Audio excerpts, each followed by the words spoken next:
Commissioned review this time. I don't really have an opening gag for it because I wouldn't know how to make one. Aftersun. This is one of those cases where I was commissioned to take a look at something that is very much outside my wheelhouse. This is a very grounded, realistic, coming of age drama. This is about a young girl of 11 going on a vacation with her father, who is just about to turn 31. And it is an examination of their relationship, their dynamic, and largely the father's struggle with some form of depression. And whenever I get commissioned to review something that I probably would not have taken a look at otherwise, it can go one of a couple ways. It can be a case where I find that I end up really enjoying the thing, despite the fact that it is something that didn't hold inherent appeal to me, and I can end up discovering something that I'm now very happy to have had the experience of. And I can also have times where I just kind of get reminded why I don't generally watch this sort of thing.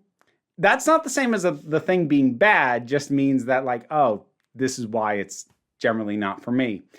And Aftersun falls into the latter category. And in a case like this, where I watch something like this and I don't think it's bad, I think, to my limited experience, it might actually even be an excellent version of the kind of movie and story that it is. It's just that that kind of story fails to connect with me in a way that I can recognize its quality beyond the technical. Honestly, I can tell you with high confidence that it is a very well shot and very well constructed film.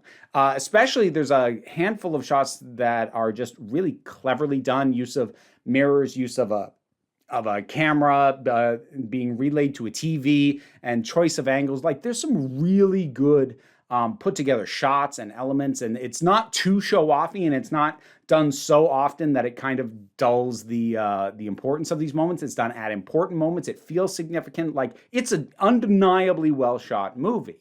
And the story and the connection that is built between this father and daughter feels certainly very genuine and very believable. So it doesn't feel forced in any way, and it doesn't feel artificial, and it doesn't feel like it's something that's being over dramatized. It's actually largely fairly downplayed, but in a way that doesn't feel like it's being done just to fit an aesthetic. This is some of my problem with a lot of mumblecore movies. A lot of them I end up feeling like you chose the aesthetic of mumblecore and the story doesn't actually benefit from being shot and handled this way.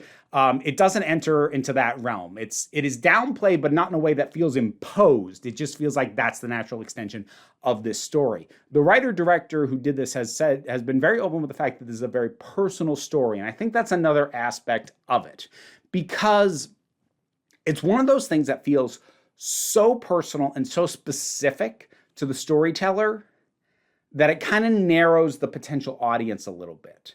And I don't mean in a way that's flat out alienating. I don't feel put off by the movie, but I have a very difficult time connecting with it because I didn't have that kind of relationship with a parent, and I don't have that kind of relationship with my kid.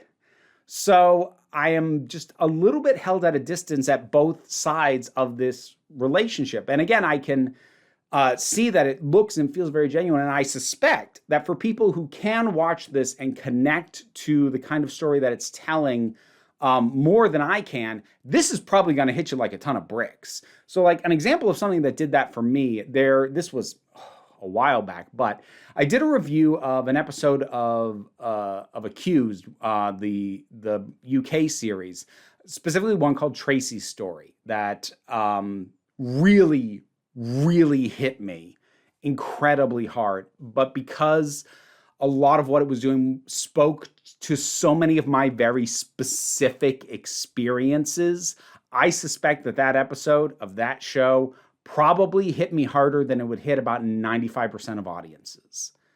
It wasn't just that it was presenting something in a way that was broadly relatable. It was doing something super specific to me and spoke super specifically to my experience. And I suspect for people for whom this is the case as well, this will hit you really hard because I strongly suspect that this is an excellently done version of the kind of story that it is. That having been said, I do have one specific tangible complaint. There's this recurring scene, and I'm not really going to describe it, but there's this recurring, intermittently, sporadically dispersed throughout the film scene that involves a strobe light. And I really didn't care for that at all. And it's not a matter of like, I'm not light sensitive, so it wasn't triggering anything. I didn't get motion sicker from it or anything. However, the gaps of dark were a lot longer than you normally see in a strobe scene.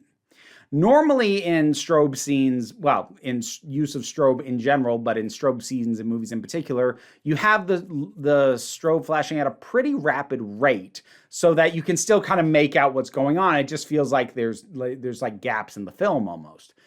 This had much, much longer ones to the point that I actually had difficulty fully parsing what it was that was going on. I thought I got it, but I actually felt the need to double check on synopses of the film to be certain that what I thought was going on with there is what was going on, because the gaps of black were so long I had trouble following it. And that is the one thing that I would think that I have like as a genuine actual criticism, regardless of how well the film did or didn't connect to me. As far as the story that it's telling, as I said, it is this father and daughter on holiday, and it's very clear that the father has some very serious depression and has probably been battling it for a while. If you didn't guess by the ages that I mentioned before, he very obviously became a father at a young age, and he exudes a general sense of listlessness, directionlessness, and not knowing what to do with his life. And you get that sense, and it's brought across very well.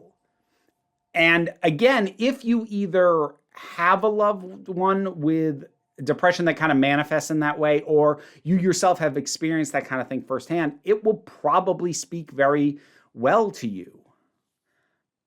But as someone who has not always had an easy go at life, although like pretty easy, I'm very privileged, I acknowledge that.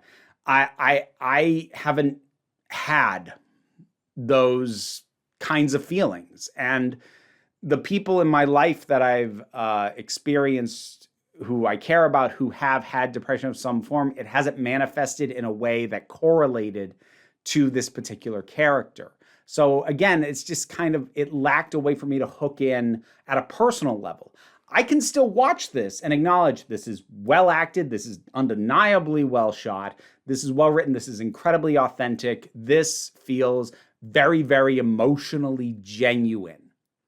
It's just emotionally, in an emotionally genuine way, telling a story that I have difficulty connecting to in the way that I think you kind of need to be able to properly appreciate it. Because again, I strongly suspect that if you do connect with it on those levels, this is probably an excellent movie.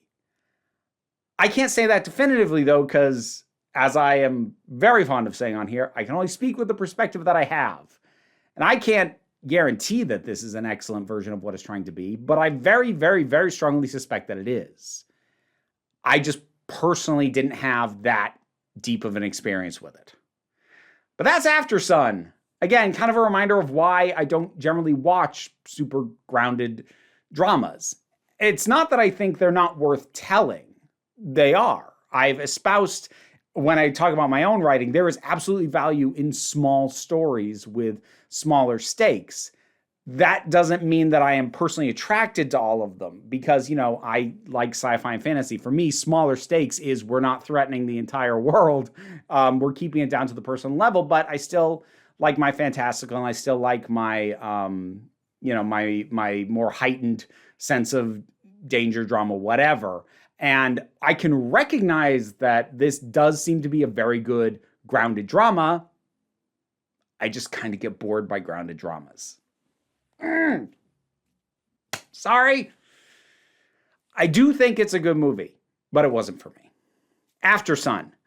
Have you seen it? What'd you think about it?